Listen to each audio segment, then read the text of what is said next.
វាបានឲ្យហូបបាយខ្វះអីទៅហូបបាយពេញទូហើយវាយើងអត់ដើមតន់រកស៊ីធ្វើមកទៅចាំមើលទៅប្រាប់មិត្តភ័ក្តិអ្នកជិតខាងក្រែងលោកគេមានលុយដាក់ដើមទុនរកស៊ីជាមួយយើងភាសាយើងមានប៉ុណ្ណឹងដែរមិនខ្វះលុយឲ្យគេទេម៉ែវាវាក៏អ្នករៀនចេះដែរប៉ុន្តែក៏ធំមិនខ្វះទេអ្នកឲ្យលុយយើងរកស៊ីមិនខ្វះទេមិត្តភក្តិខ្ញុំចាំខ្ញុំប្រាប់គេឲ្យដាក់ទុនរកស៊ីជាមួយយើងចុះឲ្យវារកស៊ីអីខ្ញុំចេះទៅលក់ពងទៀតទេយើងយកមកគ្រាប់1,500តែយើងលក់មកគ្រាប់2,000យើងប្រាប់គេថាអាពងមន់ហ្នឹងលេខ1នឹងហើយម៉ែវាខ្ញុំវិញចង់ទិញកៅអៅជូរយកមកលក់យើងយកចូលតែ1,000 2,000ទេបើយើងយកទៅលក់តបាន120,000ចឹងរហ័សមានឲ្យវាឯងអាកំណត់អាក្រក់ចឹងអញកែនឹកឃើញណាស់អញ្ចឹងហើយយើងរហ័សមានហ្នឹងហើយយើងពិតជាយកគ្នាត្រូវណាស់កំណត់ថោកទាបដូចគ្នាយ៉ាងណាបងអាក្រក់ឬល្អក៏ខ្ញុំគ្រប់គ្រងដែរប្តីសំខាន់ឲ្យទៅយើងមានលុយច្រើនយើងរហ័សមានហ្នឹងហើយតោះយើងដើរលេងបនអ៊ំទូកអូយកង់នេះ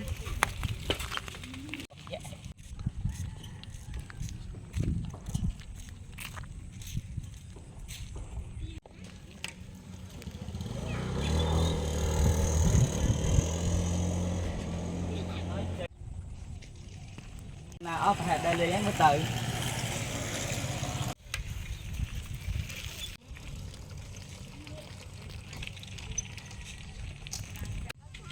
សម្លាញ់តាណានេះខ្ញុំមករកទិញសាច់អាំងចែកទៅបងអ៊ំទូកអត់ខ្ញុំដូចគ្នាខ្ញុំថាមកទិញភេសជ្ជៈផឹកបាទឃើញនៅផ្ទះនៅលេងបងអ៊ំទូកគ្នាបានតាណាទេគ្នាកំពុងនៅបាល់រឿងគម្រោងការរកស៊ី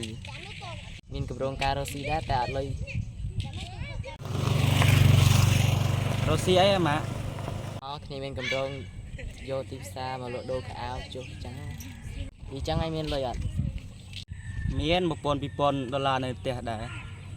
មិនម៉ាលុយហ្នឹងដាក់ទុនជាមួយយើងរកស៊ីអត់បើឯងមានផែនការច្បាស់លាស់លុយយើងទំនេរដែរចាំយើងដាក់ដើមទុនរកស៊ីជាមួយឯងមិនបាច់ភ័យទេយើងជាមនុស្សស្មោះត្រង់លុយឯងមិនបាត់ទេលុយឯងនឹងកាន់ឡើងដាក់ទុនជាមួយយើងឯងមិនភ័យទេយើងនឹងខាច់អ្នកមានអស់គ្នាអញ្ចឹងតោះចូលលេងទៅយើងសំតោះរកស៊ីជាមួយឯងមិនភ័យទេលុយបាត់ទេកាន់ឡើងឡើងហ្នឹងហើយម៉ាលេងបនអ៊ំទូកឃើញស្បែកឃើញអីទេមែនទេបើនៅលក់ទៅឲ្យបានដាច់ខាតមែន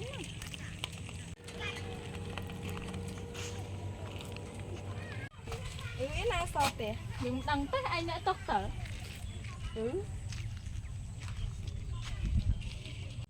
សោអញតើអ្នកកាន់មកយកទោសយើងយើងវែងអស់ហើយឡើងធ្លាក់ទៅតាណាទេមនុស្សច្រើនពេកធ្វើម៉េចបានអីចូលផ្ទះចឹងយើងនៅខាងក្រៅក៏បានឲ្យកាន់សោប៉ុណ្ណឹងក៏ស្លាក់ស្លើតធ្វើបាត់ដែរបើវាបាត់ហើយបាត់ហ្នឹងឯងមានតែគោះទ្វារហ្នឹងឯងធ្វើអីក៏ធ្វើតោះជ្រុលជីរ៉ូស៊ីនឹងគ្នាហើយពួកនេះវាមកពីដើរលេងបោះប្តីមករកមកអត់ឃើញនេះមកតាមិនបើកតូនបើកអីមកអង្គុយនៅឯងចាមិនលក់ដូរទេចាំមកកាត់សោចូលផ្ទះមិនរកស៊ីអីខ្ញុំមានគម្រោងការលក់ដូររកស៊ីអីមីងលក់ពងទារបស់ជប៉ុនល្បីលេខ1ខ្ញុំមិនដែលឮមីងតែនេះមីងអត់ដឹងតុនបើមាន$5,000អីដឹងថាមានលឿនហើយខ្ញុំរកស៊ីជាមួយមិត្តភក្តិខ្ញុំឡើងរាប់ឆ្នាំហើយទៅបាន200-300មានហើយមីងហើយបើមានលុយដាក់នឹងមីងមកចឹងទៅចឹងយើងរកស៊ីទាំងអស់គ្នាអូខេគម្រោងការមីងដូចតំណងខ្ញុំសល់លុយ$1,000ដែរខ្ញុំឲ្យមីងដាក់ដាក់នឹងមីងមកលុយហ្នឹងផ្កាកមីងសងដើមកមីងសងយើងមានទាំងអស់គ្នាយកលុយមករកស៊ីជាមួយមីងមិនភ័យថាបាត់លុយទេមកផ្ទះមីងផ្ទះក៏ធំទ្រព្យក៏មានដីស្រេចដីចង្កាក៏មានមិនភ័យទេមីងមិនឲ្យបាត់ទេលើចំណេញយើងចែកគ្នាខ្ញុំសល់លុយ$2,000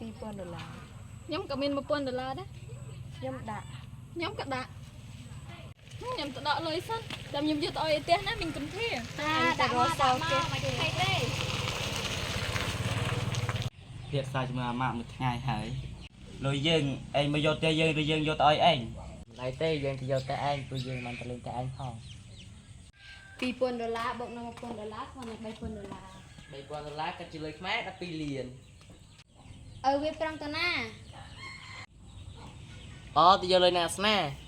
អូញ៉ាំទៅយកលុយណាស្នាសិនចា អូនោះមួយខ្ញុំដើរមកល្មមអូលឿនណែអូនអូន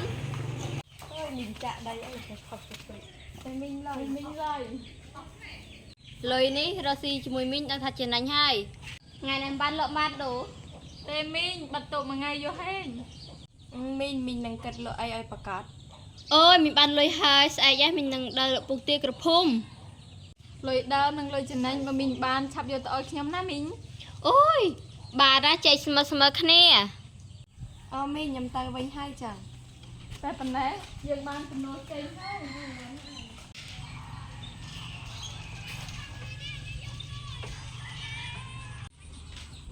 យ ម៉ែវា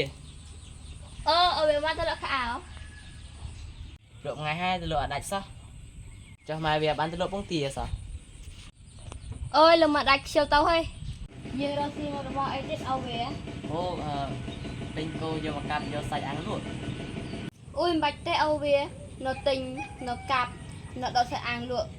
មិនទិញទេឲ្យវាគ្មានចំណេញគ្មានអីទេលុយនឹងចាយអស់តោះ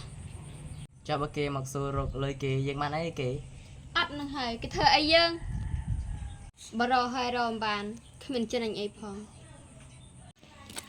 អាខើទៅណាចុះផ្លេកហ្នឹងដូចផ្លេកហើមឆ្លើយវាហៅអញមាញ់ចូលឈប់ខ្លាចលុយវាទីលុយអាឡូ អាឡូ អាខើនៅតែអត់ហ្នឹង អត់នៅទេមានការអីមែន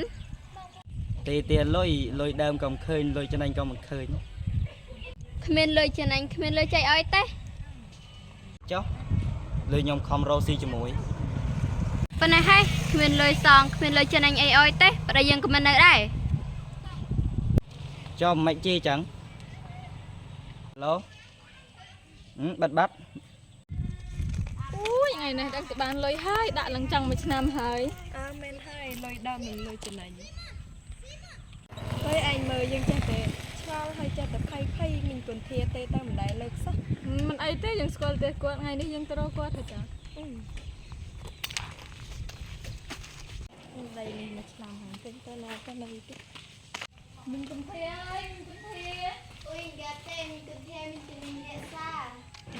ចាប់ពេលនេះគេទៅណា គាត់លើឲ្យខ្ញុំមួយឆ្នាំហ่าតើ ចាប់ហើយលុយខ្ញុំ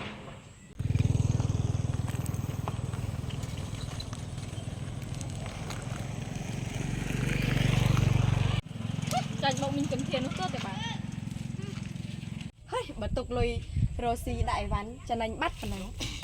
ហើយទៅលងខ្លួនយកលុយឲ្យមីងកំធាននោះនឹងអស់រលីងមែនហើយទៅលងខ្លួនយកលុយឲ្យមីងកំធាននោះអស់រលីង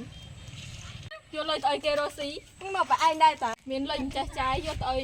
មីងកុនធាពូខៅចាយអស់អញអាលុយជួលបន្ទប់ជួលនេះក៏គ្មានលុយឲ្យគេសង្ស័យដើររើសអេតចាយហើយប៉ុណ្ណឹងយើងក៏ទៅរើសដែរអេតចាយគូណាមីងក៏ធាតាអូយអញដាក់ស្គាល់តែទៅយ៉ាង អូយមីងចាំលុយចុះណាចេះកូនរើសអេតចាយសោះអញ ណាគេហ្នឹងចែលក់សាច់អាំងពងទាកូនហ្នឹងមើលមុខអត់ចង់ស្គាល់សោះហ្នឹងហ្នឹង ចាំមិនឃើញកាន់ពេរើសអេតចាយហ្នឹងហើយ ចាញ់បោកមីងកន្ធាននឹងពូខៅដូចខ្ញុំដែរហើយមើលទៅ មែនហើយខ្ញុំអស់ឡើង$2,000ខ្ញុំអស់ឡើង$1,000ខ្ញុំទៅរើសអេតចាយ